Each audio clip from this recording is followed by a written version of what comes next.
The COP28 climate summit in Dubai is facing a lot of scrutiny over the amount of fossil fuel lobbyists in attendance. According to a new analysis from Kick Big Polluters Out, a coalition of groups that advocates for ridding the annual climate talks of fossil fuel industry influence, which should be a no-brainer, but I digress. The summit is supposed to be about finding ways to mitigate climate change, but has played host to more lobbyists this year than actual delegates. Now, in order to find this, the coalition combed through a provisional list of COP28 participants and identified at least 2,456 attendees with various ties to fossil fuel interests. That's nearly 4 times the industry's presence at last year's negotiations in Egypt. KBPO's analysis found that industry lobbyists had actually outnumbered delegates from the 10 most climate-vulnerable nations combined, which had 1,609 total participants. Additionally, industry representation is 7 times that of indigenous groups, according to the tally. And, of course, you wonder why these talks lead to nothing. You have a massive overrepresentation of polluters, because that's what they are. 2,456 fossil fuel industry linked people could be lobbyists. I mean, that is just a staggering number of people, but it could actually be higher. Coalition believes that the number is actually a conservative estimate because participants are able to opt out of the disclosure requirements, with the only penalty being that their refusal happens to be public. Wow. So, look, I'm going to go on a limb here and say that it's not really a good look when you have more lobbyists than delegates at the climate conference. But that's exactly what's going on. That's what's happening here. In a statement accompanying the analysis release, Muhammad Lamin Khan of Climate Action Network International said this: 2023 was a year like no other. Record temperatures, record levels of emissions, and now we see a record attendance from big polluters at UN climate talks. The window to preserve a livable planet is rapidly closing. At the same time, even greater numbers of big polluters are allowed to roam around the summit, which communities in the front lines cannot afford to have fail again. And look, speaking of failure, there's been a very long history of failure here. And I'm talking the fact that climate change is already here. It's getting worse. Projections have us blowing past 1.5 degrees Celsius within the end of the decade, in just 7 years. And getting to 2 degrees by 2040. We are, let me just put it in delicate terms, we're screwed. Totally screwed. According to scientists, just a half degree more of warming will lead to more disastrous climate-related disruptions, meaning for more fires, more floods, droughts, stronger storms, sea level rise. It's not looking good, folks. It's looking pretty bad out there, okay? And it will be.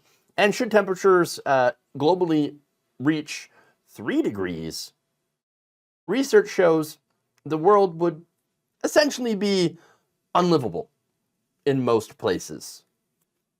Now, there's only 2 things that'll happen if most of the world becomes uninhabitable by human beings, okay? The people there either all die, or most of them die, and the rest go elsewhere to live. We're talking millions of people, hundreds of millions of people, possibly, doing mass migration, okay, into the places, the few places that are going to be still habitable by that time. Obviously, that's going to have huge disruptions. If there's even an economy left, you're going to have food shortages because there's less, places to grow food as well. Supply problems, crime, violence, wars, all the stuff that comes along with mass migration, okay? This is a disaster that we are speeding right along into head first. And yet you got the biggest polluters out there essentially sending in their lobbyist drones to say, no worries. No, we don't have to cut down fossil fuel use.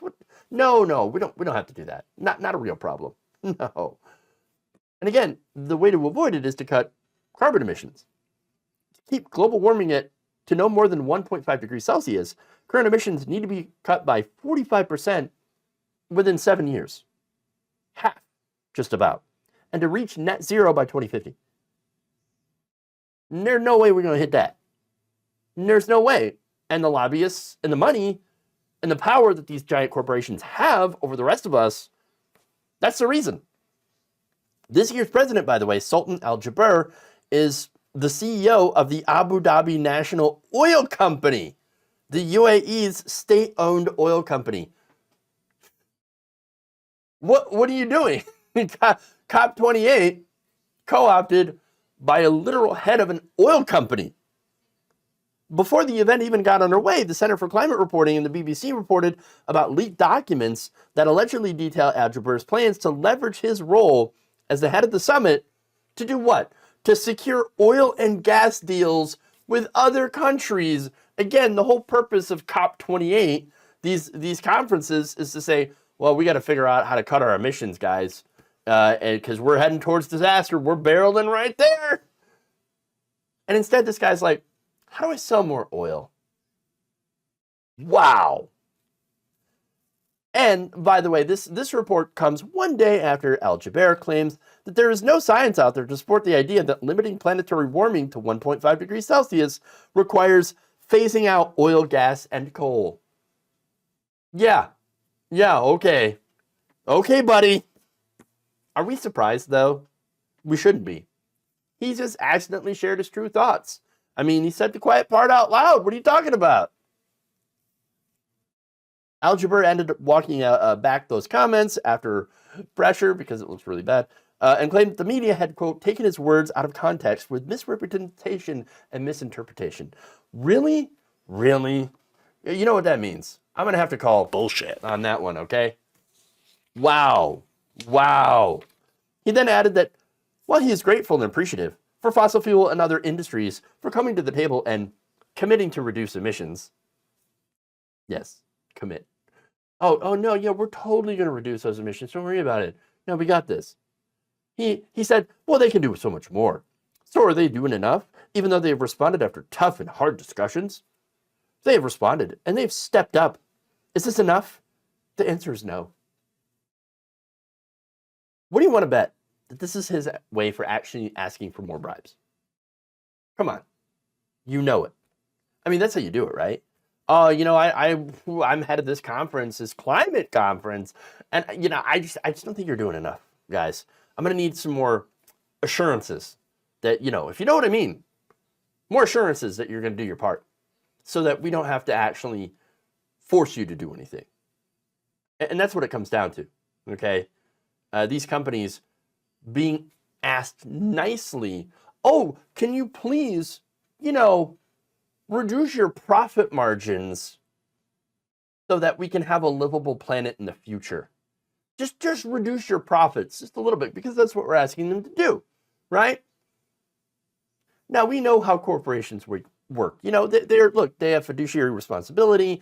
In this case, in the UAE, it's a state-owned oil company, which means, of course, it's the government. And, the government's going to want to get, the health of the oil industry is the whole health of their entire economy. So they're not exactly, which includes his financial health, by the way.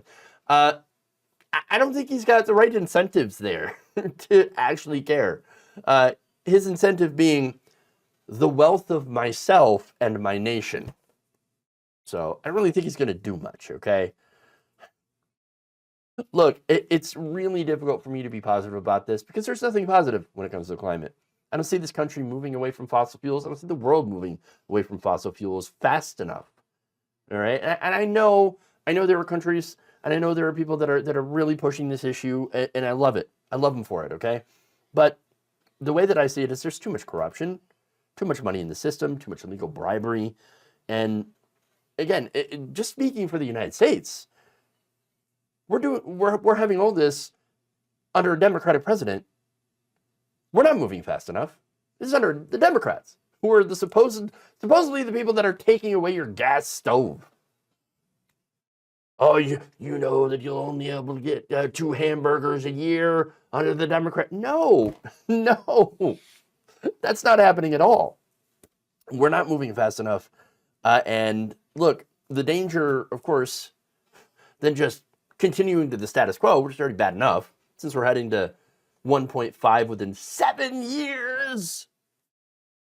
Well, it's going to be worse if you get a Republican in there. Even if it's not Donald Trump, every Republican is going to have pretty much the same domestic policy when it comes to energy. Okay? Which means the climate is going to get cooked even faster than just going with the status quo, which again is already insufficient. So guys, I'm sorry. I really wish I could present some hopium here, but there is none. I'm not hopeful on this at all. I don't see us hitting that goal. And that means we're in for a rough ride, everybody. Unless things change and change rapidly, rough ride. Buckle up.